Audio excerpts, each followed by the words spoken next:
दोस्तों, क्या आपने कभी ये सोचा है कि समुद्र में जो जहाज हजारों टन का सामान लेकर एक देश से दूसरे देश में जाते हैं, आखिर वो कभी डूबते क्यों नहीं, जबकि समुद्र में एक छोटी सी कील भी डूब जाती है। अब आखिर ऐसा क्यों होता है? इसके अलावा दोस्तों, हम पानी में जहाज से ब्रेक कैसे लगाते हैं, और साथ ही में क्या आपको ये पता है कि जब एक नए जहाज को बनाकर तैयार कर लिया जाता है तब उसे समुद्र के अंदर कैसे उतारा जाता है। दोस्तों, आज हम आपके इन समुद्री जहाजों के सभी डाउट्स को क्लियर कर देंगे। आप बस वीडियो के आखिर तक हमारे साथ बने रहिए। तो चलिए वीडियो को शुरू करते हैं। दोस्तों चलिए सबसे पहले तो हम जानते हैं कि आखिर ये जहाज जब महीनों तक समुद्र में रहते हैं तो आखिर इनके पास बिजली कहां से आती है। वैसे दोस्तों, एक्चुअल में हर शिप में एक बड़े कमरे के साइज के 3 जनरेटर्स होते हैं, और उन जनरेटर का साइज वैसे तो शिप के साइज पर ही डिपेंड करता है। जब शिप का इंजन घूमना शुरू करता है तो वो जनरेटर के साथ भी अटैच होता है, जिससे कि बिजली साथ के साथ बनती रहती है। वैसे आपको बता दें कि एक बड़ी शिप का जनरेटर इतनी बिजली पैदा करता है जितनी में हम 700 एयर कंडीशनर को भी चला सकते हैं। अब दोस्तों, आपने देखा होगा कि जहाज़ों को समुद्र के किनारे ही बनाया जाता है, लेकिन क्या आपने कभी ये सोचा है कि वो बड़े बड़े जहाज आखिर समुद्र में कैसे उतारे जाते होंगे? क्योंकि दोस्तों, उन्हें समुद्र में उतारना किसी खतरे से खाली नहीं होता।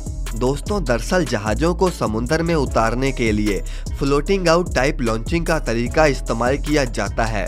दरअसल आपको पता होगा कि समुद्र किनारे जहां पर जहाज को बनाना होता है वहां पर बहुत सारी जगह को खाली कर लिया जाता है।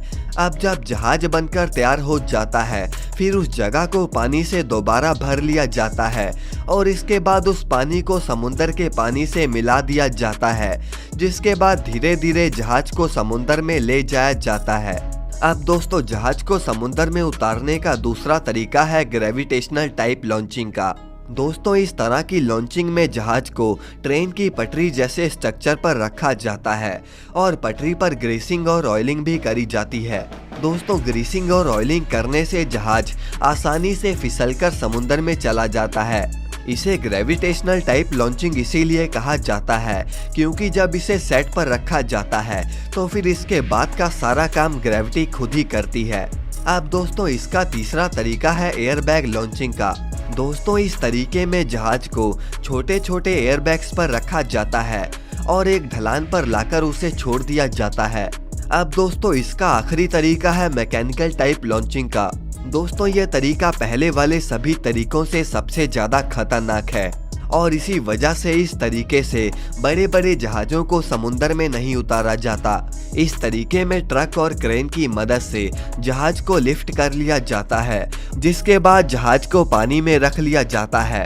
अब दोस्तों, आइए हम जानते हैं कि आखिर समुद्र में ब्रेक्स कैसे लगाई जाती हैं। दरअसल दोस्तों, जहाज में ब्रेक्स लगाना कार्स में ब्रेक लगाने जितना आसान नहीं होता। दरअसल इसमें ब्रेक्स लगाने के लिए रडार सिस्टम का इस्तेमाल किया जाता है।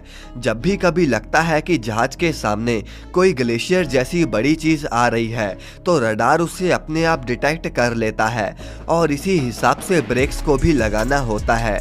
वैसे दोस्तों, ब्रेक्स में प्रोपेलर्स का एक बहुत अहम रोल होता है।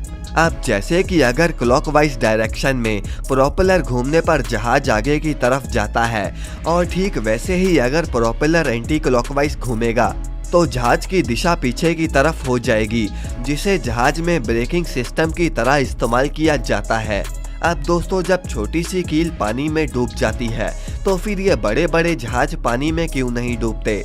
दोस्तों, कोई भी चीज अगर हम ऊपर की तरफ फेंकेंगे तो वो नीचे आ ही जाती है, जो कि ग्रेविटेशनल फोर्स की वजह से ही होता है। अब पानी में ऐसा क्यों नहीं होता? इसके लिए आपको बायंट फोर्स को समझना होगा। दरअसल पानी के अंदर ग्रेविटेशनल और बायंट फोर्स दोनों एक समय पर ही काम करती हैं। अब बायंट फोर्स का काम ग्रेविटी के ऑपोजिट काम करना होता है, यानी कि वो किसी भी चीज को ऊपर की तरफ फेंकेगा। अब जैसे कि बायंट फोर्स कहता है कि जितना वजन का ऑब्जेक्ट पानी में डाला जाएगा वो उतने ही वजन का पानी साइड कर देगा। अब जैसे कि मान लो कि एक 50 मीटर का जहाज समुद्र में है, अब उतनी ही जगह पर जहाज का वजन समुंदर के पानी से कम होगा और इसीलिए बाइंड फोर्स ज्यादा हो जाती है, जिससे कि जहाज पानी में नहीं डूबता। और अगर कील की बात करें तो उसका एरिया बहुत कम होता है, लेकिन डेंसिटी बहुत ज्यादा होती है, जिससे कि वो कील पानी के अंदर डूब जाती है। तो दोस्तों, आशा करता हूँ कि आपके सभी डाउट्स क्लियर हो गए होंगे। वैसे आपको ये वीडियो पसंद आई तो इसे लाइक करके चैनल को सब्सक्राइब करना ना भूलें।